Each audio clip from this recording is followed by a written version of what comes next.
What's up, my friends? It's a new year and I am ready. I just finished Eric Thomas's book, You Owe You. This book offers powerful nuggets and takeaways for anyone seeking to glow up. If I were to extract one quote from his book to share with you today, it would be this: stay authentic to your why. Many of us either don't know our why or we get lost in someone else's why for us. Let me offer a little guidance. It's always best to start at the beginning, right? Let's take a look at Genesis chapter 1, verses 1 through 5. It says, "In the beginning, God created the heavens and the earth.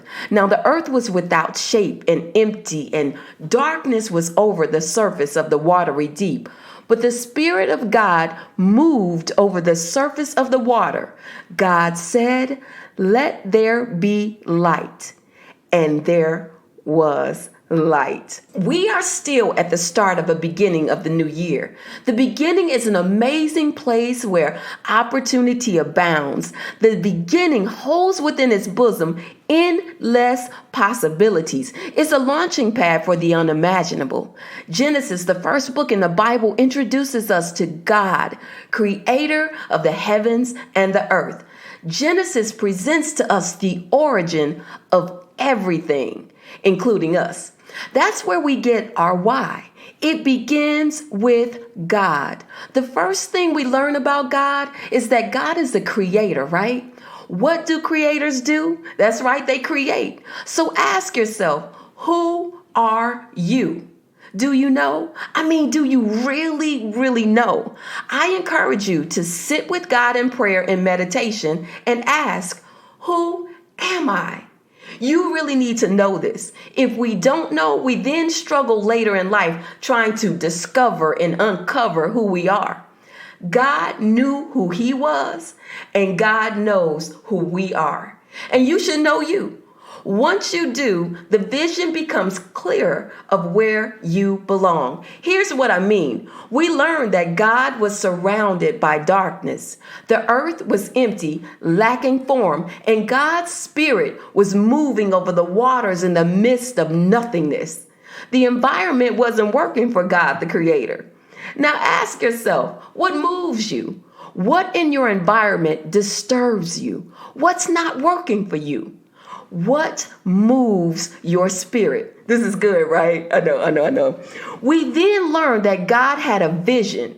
He could see beyond the darkness. I guess one could say that the darkness was God's inspiration.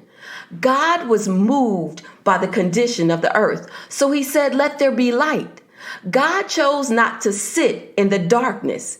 Being the creator that he is, God sought to change his situation. God had a vision for what could be. Do you?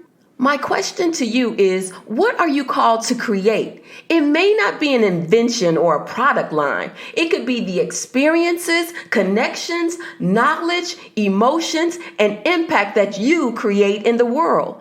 This can be achieved in many ways, from shaping young minds through teaching or making soap that makes a person feel refreshed. It's about knowing God and how he wired you, knowing the problem you feel moved to solve. So God said, "Let there be light," and there was light. God spoke to the problem he needed to solve. God spoke his vision into existence. I'm not talking about naming it and claiming it. As you can see and as you've heard, there are steps and real work for you to do. Follow the steps. Knowing God, your creator, first, understanding who he called you to be and how he wired you. Then you will be moved by the Spirit God has placed in you to know what you are called to create in this world. It begins with a thought. You have to see it, envision it, and then speak it into existence from the power God has placed inside of you to bring it to fruition. That's it. Yep, it may take you some time. Unlike God, you may not create light in one day. So here it is. Know it, own it, work it. Know who God is. Own who God has created you to be and the vision God has shown you beyond what your eyes can see, and work it out. Think about how you will solve this problem, then speak it and bring the vision to life. That's how you uncover your why. Once you do, stay the course and be authentic to your why. Happy New Year, and until the next time, sip, slay, and seize the day.